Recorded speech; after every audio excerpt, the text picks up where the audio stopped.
Welcome to another lawnfawn video. Today we are introducing the brand new stamp set Meow You Doin and its coordinating dies. This set is so cute and perfect for cat lovers, so let's go ahead and check it out. First we have this playful kitty and then another style of playful kitty. We have this adorable little sleeping cat and then the standing cat, and then we have a ton of accessories. So we have this cute little cat bed, a little tin can that's perfect for a birthday treat, a little fish, and a mouse to play with. We've got a ball of yarn too, and then a little string that goes along with it. We have a little party hat for birthdays, and then this cute little paw print, and also a heart in outline and in solid. Next we have these little Z's that are perfect for the sleeping cat, and then some really fun sentiments. So we have happy birthday, be positive, I need you, wishing you a possum day, let's be friends forever. And then we have all of these build and match sentiments. So here we have Meow You Doin, which you could stamp straight or you could stack it. And then we have all these combinations with Mew. So we have thank Mew, Mew plus you, which is me plus you, of course, which you can do with friends forever. Then we have I love Mew. And then you can do love the cat, which I think would be really adorable for a cat to send a card to a friend. And then we've got a little exclamation point for the ends of the phrases. So next up, I'm going to be coloring my little cats here and having a lot of fun coloring them. One of the really great things about cats is they have so many different markings and really fun things to kind of play around with when you're coloring. So what I like to do is I like to take pictures of cats. I've even just been looking on Google Images or pictures of my friends' cats, and then I'm trying to color them like those cats. So here I'm coloring this gray kitty, actually like a little cat, which was called Meow Meow, that I had when I was little, and she was just so adorable, and she had these kind of cool gray markings, and you can see I'm just drawing kind of little long triangles and putting the markings all around the cat, and it really adds a little extra something to our shaded gray cat. And then this cat I am coloring like the cat pumpkin I also had growing up, and she was so beautiful. She was a beautiful calico, and so I'm using some oranges and some dark grays here to add the spots to her. So I'm starting with my lightest marker, and then I'm adding a little bit of darkness to the outside of each spot and then blending that out just so that each spot has a little something going on. It just adds just that little extra something. And then once all my spots are all shaded through, I'm actually going to take a warm gray marker and kind of blend those edges so they don't look quite so perfect, and then give her a little bit of a grayish tinge, because that's what my cat pumpkin had. Now this little sleeping cat here, I'm just going to color her completely normally. So I'm just going to shade her like I would do any critter, kind of adding shadow there under the side of her face and right in those little curves around her paws and legs and tail. And she looks really great that way too. So you can add little markings or you could just keep them plain too. I love that there's so much you can do with them. And then last but not least, I'm going to color this cat like my friend Jess did, which I thought was really cute. So I'm going to add that yellow down here and kind of blend it out into the middle. And then I'm going to take my darker kind of orangey marker and add little markings all around the side.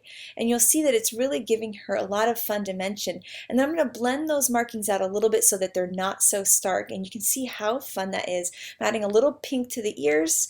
And now it's time to color the bed. So I thought a little turquoise bed would be really cute. And I'm adding some darkness to that inner edge and then keeping it light towards the center to really make that bed look nice and round and kind of three-dimensional. And then to color the cushion portion, I'm going to use some really light browns and blend it out into nothing with that colorless blender. And I just really like how it just gives it a little extra something, but not too much.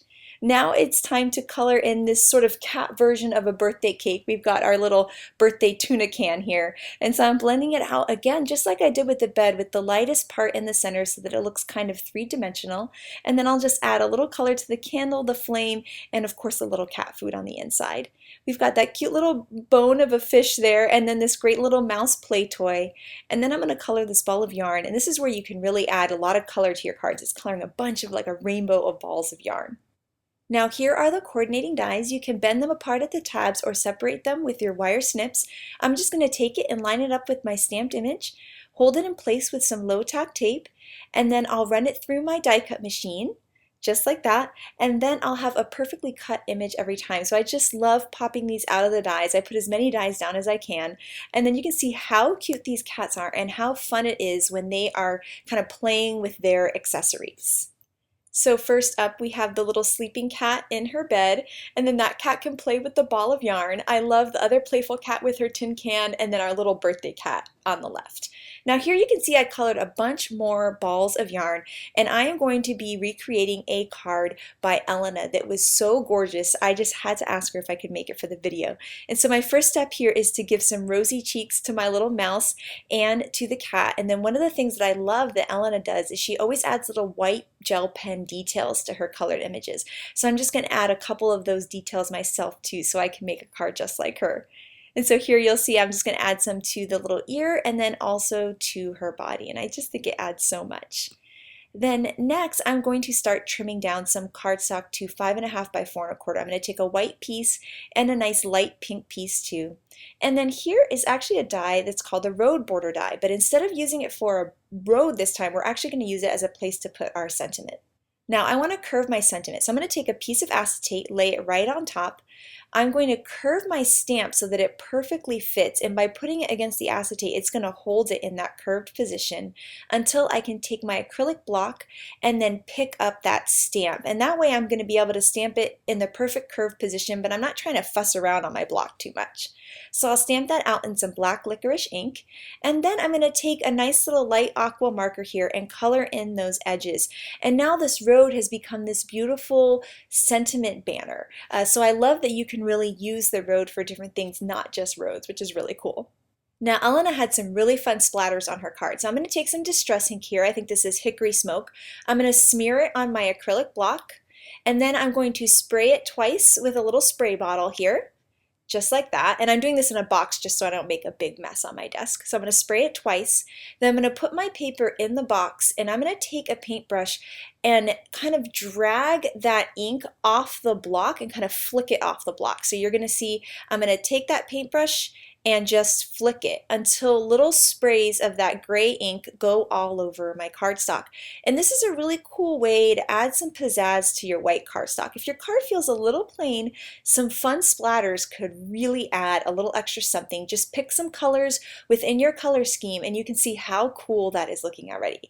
So I did some gray, and I'm just going to wipe that off with my stamp chamois. And then I'm going to move on to some aqua to go with that aqua that we just added on the border. So I'm going to take some tumbled glass ink. Once again, put it on my block. I'm going to spray it twice with water. I'm going to take my paintbrush and once again drag that ink right off the edge and kind of flick right at the end with my wrist. And you can see all those splatters that are coming, and I'm kind of splattering some and then checking it out, seeing how much more it needs, and kind of going at different angles so that I get splatters all over this piece of cardstock. And I just love how it's looking. This is really fun to do. It's fun to get kind of artsy and splatter some things every once in a while. Now that my splatters are all done, I'm going to go ahead and start to form my card. So I have cut the largest of the stitched rectangle frames, and I'm kind of deciding where everything's going to go. And once I decide, I'm going to make some pencil marks so I know where to cut this road down so that it fits perfectly on that background. Then next I'm going to add a bunch of liquid glue to the back and lay that right on to my base. Then I'm going to take my light pink cardstock and kind of shove it under this banner so that it's kind of the perfect length and that it's completely covered by the banner. So I'm just going to kind of push that right under, and then once it's at that perfect length, I'm just going to trim off any excess.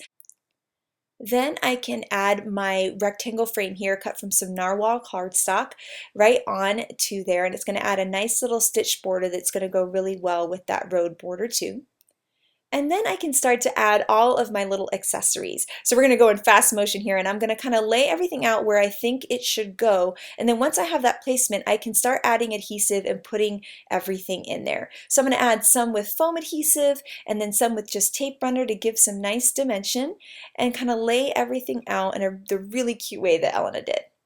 So there I can add my little cat with some foam tape, and then I love how the cat's going to be playing with the yarn, and I love the little yarn strings kind of flying out. It really goes along with those splatters too, I think. So I'm going to add those there to the card, add that cute little heart with a little foam tape, and then add these 3 little dots that Elena added in the bottom with her white gel pen that I thought were just so cute. I just love those little details. And then I'm going to cut a standard size card base. It's going to be 5.5 by 4.25. I'll fold that and I can add my whole card right on there. And this card is done. I love how colorful and happy it is. You could do this same design in a bunch of different color schemes too, which I think would be really fun. And those splatters were just a blast to do. Now next up, I am going to be recreating an awesome scalloped box card pop-up by Lizzie. And so I'm using some of the apple cobbler paper from the Perfectly Plaid Fall, but it actually works for year-round. I love this paper so much. And I've cut 2 of the pieces and I'm folding along all of the vertical score lines right now. And I'm going to do that on both pieces. So I'm going to fold there and also on that tab. Then I can go ahead and add some adhesive to one of those tabs, and then I'm going to line these 2 pieces up to create one long piece. I've also cut 3 insert pieces. I'm going to fold those along both tabs on either end. And once I have those all folded, I'm going to add adhesive to the end of each one of these tabs, and I'm going to line them up onto the box before I actually form the box. So I'm going to put those all there on that short side. I can lay them all flat, add adhesive to all 3 of those tabs of those little insert pieces, and then I'm also going to add adhesive to the main tab that's going to form the whole box. And the great part about doing it this way is all I need to do is fold that piece over.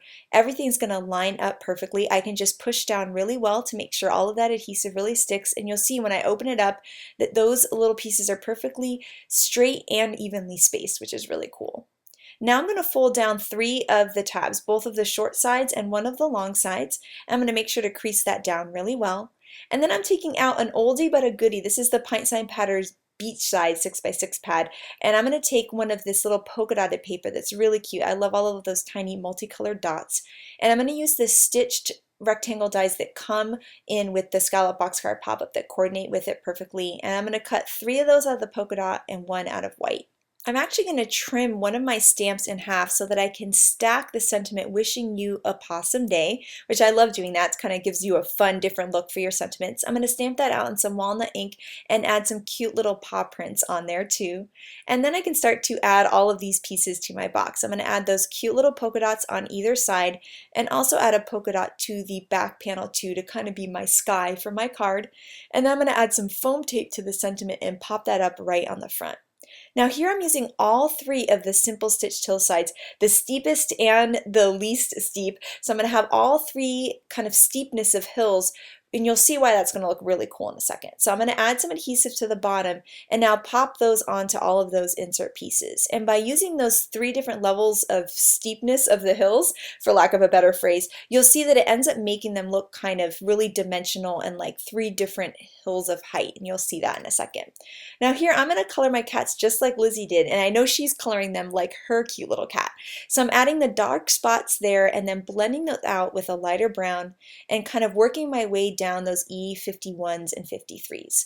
Now when I was done, I thought that E51 was a little too pinky, so I layered E31 over it and it kind of gave me the perfect brown. Now I'm going to create a little banner here. So I've cut some storm cloud cardstock, and this is from the dies included in the box card pop-up too. And I've cut 4 of the straight pieces and 1 of the curve.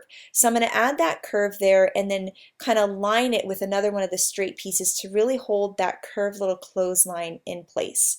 And then I'll repeat on the other side. I'm going to stack the 2 straight pieces with the curve in the middle, kind of like in a little sandwich. And here from cilantro and peacock cardstock, I've used the smallest of the little pennant die, and I'm going to fold all of those little pieces in half. Then I'm going to line them with adhesive all the way in the middle, pop it down onto that clothesline and press them shut, and that's going to hold them perfectly in place, and I'm creating a cute little custom banner for my box card pop-up. I'm going to add some adhesive to the bottom of those little poles and stick them right behind that hill, and you can see how cute that's looking already. Now it's time to decorate these hills. So I'm going to add all 3 of my cats there, and you can see how the steepness of those hills is looking really cool. And I'm going to layer them on the 3 different levels and then give them some accessories. So we've got the yarn ball and the little fish and the mouse too. And then next up, I'm going to work with some acetate for that cat there on the left. So I'm going to trim a little 1/4 inch piece of acetate down. And this is going to be perfect from our yarn ball. So I'm going to add a little adhesive to the top of that acetate piece and attach my yarn ball to it, and then a little adhesive to the bottom, and I'm going to tuck that between the cat and the hill. And so that's going to hold it in place really well. And now it's going to look like that cat threw that yarn piece up into the air because you have that nice little acetate piece holding it up, and it really adds some fun dimension. And now the best part of these is closing it and opening it. I just love how it explodes. It's so cute. This would be perfect for any cat lover. I just think these are so much fun. I just love them so much. And so here's a little close-up of all of these fun playing cats. And then coming up is a look at the two cards we made today, and you can see how different they are. One more simple than the other, totally different color palettes. And I also wanted to share some awesome cards from our design team. So this card by Lizzie is so cute with the custom background. I love how Shari Moss has the little cat dreaming of her tuna can. I love this by Lynette with this awesome little fun cat playful scene. This is so clever by Elise. I love all of the different colorings of the same style cat. This card by Nancy is so pretty. I love the bright, bold colors. Here's a fun little birthday idea, layering some plaid papers, which are so fun. And then this card by Lynette is so sweet. I just love them with that picket fence. So thank you guys so much for watching today. I cannot wait to see your cat cards, so make sure to share them with us. Have an amazing day. Bye.